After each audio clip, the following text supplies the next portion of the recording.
তারা চিন্তা করছে গোটা বাংলাদেশের মানুষদেরকে নাস্তিক বানিয়ে ফেলবে। এর জন্য পড়ার মধ্যে ট্রান্সজেন্ডার, যেখানে ট্রান্সজেন্ডার দেওয়া হয়েছে। চিন্তা করতে পারছেন, ও যদি একজন পুরুষ বলে আমি মহিলা, তাহলে তাকে মহিলা বলতে হবে।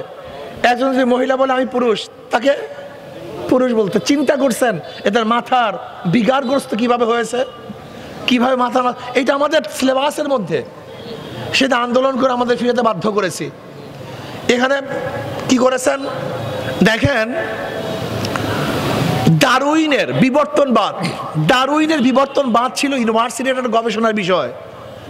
দি অরিজিন অফ ম্যান, মানুষের আদি উৎস কি, কোথার থেকে অরিজিনটা কি, এটা গবেষণার বিষয় থাকতেই পারে।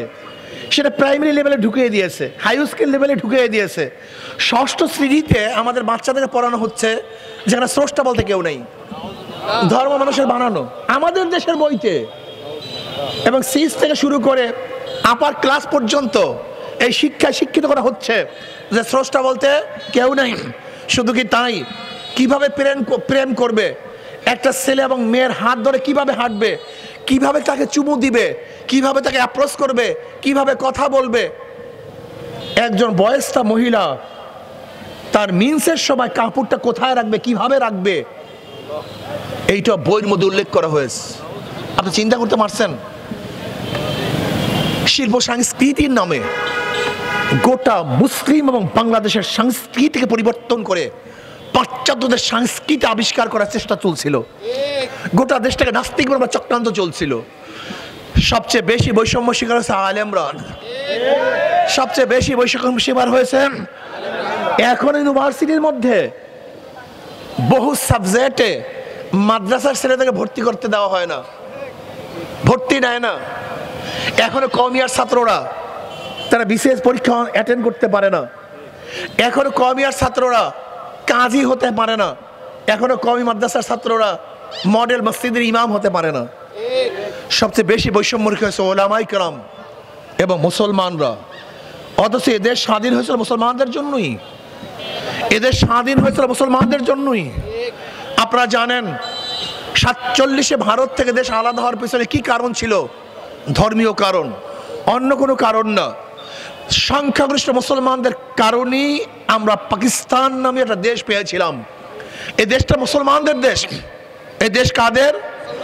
অধিকার সবার। দেশ মুসলমানদের, দেশ মুসলমানদের, অধিকার সবার।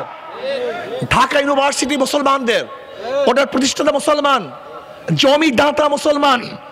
স্যার সলিমুল্লাহ রহমতুল্লাহ আলাই নিজে 600 একর জমি দান করেছেন ঢাকা ইউনিভার্সিটির জন্য।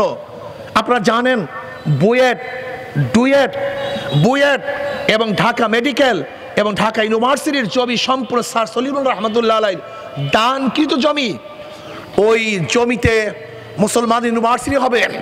কিন্তু ক্যালকাটার হিন্দু বাবুরা 41 বার ব্রিটিশের কাছে দরখাস্ত দিয়েছিল যেন ঢাকা ইউনিভার্সিটি না হয়, তাহলে মুসলমানরা শিক্ষিত হয়ে যাবে।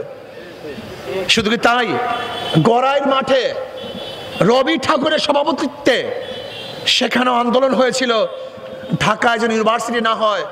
কারণ কি? তাহলে বাংলাদেশের মুসলমানরা শিক্ষিত হয়ে যাবে। অথচ মুসলমানের নির্মিত ইউনিভার্সিটির মধ্যে রব্বি জিদনি ইলমা এই কোরআনের আয়াত তুলে দেওয়া হয়েছে। মুসলমান ইউনিভার্সিটির মধ্যে নজরুল ইসলাম হল, এই ইসলাম শব্দ বাদ দেওয়া হয়েছে। মুসলমান ইউনিভার্সিটির মধ্যে পূজা চলে, ড্যান্স চলে, নাটক চলে, কিন্তু সেখানে ইফতারি করতে দেওয়া হয়নি। ঢাকা ইউনিভার্সিটির মধ্যে সবকিছু চলে, কিন্তু সেখানে আল্লাহকে সিজদা করতে দেওয়া হয় নাই। ঢাকা ইউনিভার্সিটির মধ্যে সব চলে, কিন্তু দাড়ি টুপি দেখলি রাজাকার এবং সন্ত্রাস, টেরোরিস্ট বলে আখ্যায়িত করা হয়েছে। সবচেয়ে বেশি বৈষম্য শিকার হয়েছে মুসলমান। এদেশের মানুষ গরিবরা। আপনাকে জানেন আজকে গরিবদের অবস্থাটা কি, বাংলাদেশের মানুষের অবস্থাটা কি?